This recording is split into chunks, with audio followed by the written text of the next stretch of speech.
Good afternoon. There's a new effort to cut down on emissions from idling cars outside Bend Lapine schools. Blake Mayfield reports the campaign is led by a student.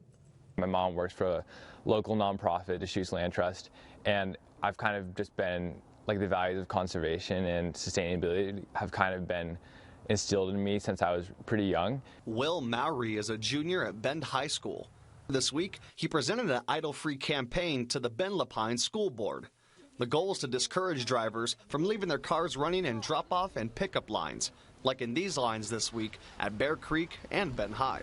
Bend Lapine Schools was very helpful. We worked with their kind of maintenance department to install the 12 signs throughout our parking lot here. In 2021, the Bend Lapine School District adopted a sustainability plan.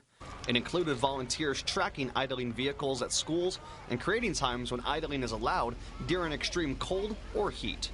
The emissions from these cars, you have children who are definitely vulnerable populations, as well as you've got elderly and other individuals with pre-existing health conditions that are particularly susceptible to these health impacts of air pollution.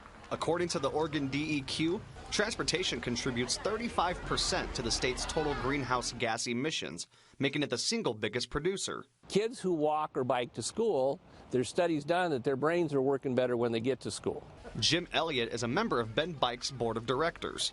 He became passionate about idle-free zones after being asked to establish a walking group to Bear Creek Elementary.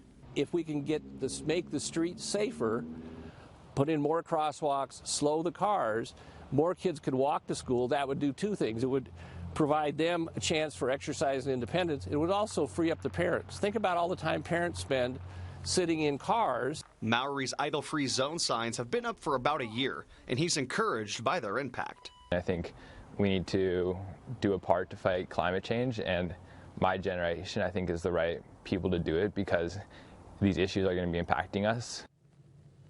There are 3 other schools in the Bend Lapine district with the idle-free zone signage. Those schools are Miller Elementary, Silver Rail Elementary, and Westside Village.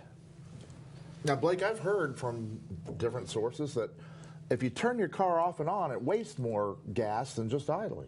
So, according to the EPA, if you let your car idle for 10 seconds or more, it actually wastes more fuel than simply just restarting your engine after turning it off. All right, good advice. Thank you very much.